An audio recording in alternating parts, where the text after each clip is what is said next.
سرخط خبرها: پرواز گسترده جنگنده‌ها در آسمان ایران، تهران هدف حملات هوایی آمریکا و اسرائیل.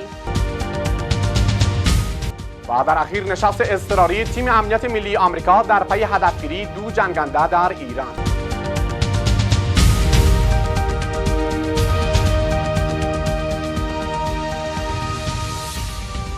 دوستان همراهان گرامی کانال TBN سلام، من غلامرضا نظری هستم و شما را به خبرهای این ساعت خوش آمدید میگویم. مشروع خبرها: با ادامه جنگ علیه ایران، تهران بامداد شنبه شاهد انفجارهایی در شمال و شرق بود و همزمان جنگنده‌های آمریکایی به طور گسترده در آسمان ایران پرواز می‌کردند. بر اساس گزارش رسانه‌های ایرانی، مناطق توچال، جمشیدیه و کلکچال هدف قرار گرفته است.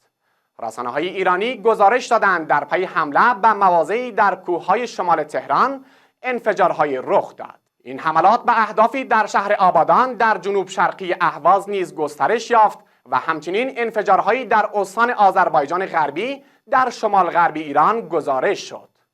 مؤسسه مطالعات جنگ آمریکا اعلام کرد یک مرکز پژوهش‌های هسته‌ای در دانشگاه بهشتی تهران هدف قرار گرفته است.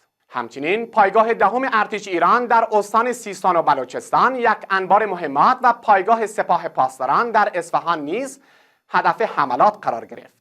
روزنامه نیویورک تایمز به نقل از 2 مقام آمریکایی گزارش داد یک هواپیمای جنگی دیگر از نوع ایده متعلق به نیروی هوایی ایالات متحده آمریکا در نزدیکی تنگه هرمز سقوط کرده و تنها خلبان آن نجات یافته است. پیشتر شبکه CBS نیوز نیز به نقل از مقامات آمریکایی گزارش داده بود نیروهای ویژه آمریکا توانستند یکی از اعضای خدمه هواپیمای سقوط کرده در ایران را نجات دهند و او هم همکنون تحت درمان است. این منابع افزودند 2 خلبان آمریکایی با چتر نجات فرود آمدند، اما هنوز مشخص نیست هواپیما خود به خود سقوط کرده یا ارتش ایران آن را سرنگون کرده است. وبسایت اکسیوس گزارش داد جستجو برای یافتن خلبان دیگر همچنان ادامه دارد.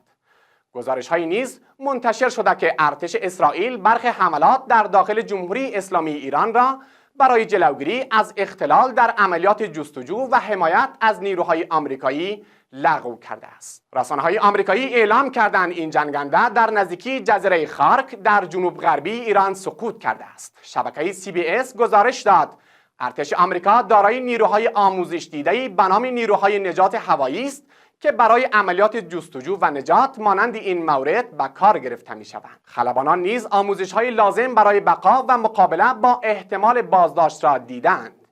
این شبکه همچنین به نقل از دونالد ترامپ رئیس جمهور ایالات متحده آمریکا گزارش داد که او احتمال تأثیر سقوط جنگنده آمریکایی بر مذاکرات با ایران برای پایان جنگ را رد کرده است. ترامپ در اظهارات خود گفت که ارتش آمریکا در وضعیت جنگی قرار دارد و اشاره کرد که چنین حوادث امر طبیعی است. و نشست اضطراری تیم امنیت ملی آمریکا در پی هدفگیری 2 جنگنده در ایران. پس از گزارش‌های مبنی بر هدف قرار گرفتن چند هواپیمای نظامی ایالات متحده در ایران و سرنگونی یک جنگنده، ABC نیوز گزارش داد تیم امنیت ملی دونالد ترامپ رئیس جمهور ایالات متحده آمریکا شامگاه جمعه 14 فروردین نشستی در کاخ سفید برگزار کرد. با گفته یک مقام ارشد کاخ سفید، این نشست با هدف ارزیابی وضعیت میدانی و پیامدهای این حادثه برگزار شد.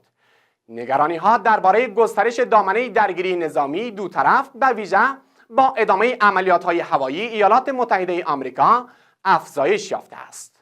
این مقام همچنان افزود رئیس جمهور ترامپ جمعه را در رفت و آمد میان دفتر بیزی و سالن غذاخوری مجاور آن گذراند و این مدت به طور مداوم گزارش‌های امنیتی و نظامی از فرماندهان ارشد نظامی و مسئولان اطلاعاتی درباره تحولات میدانی دریافت کرد.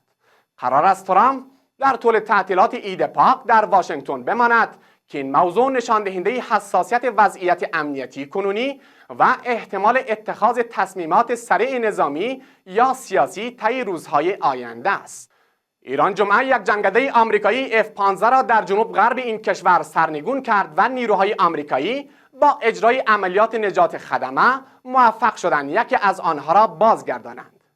ارتش جمهوری اسلامی ایران در ادامه اعلام کرد یک جنگنده آمریکایی دیگر از نوع ایده را در خلیج هدف قرار داده و آن را سرنگون کرده است.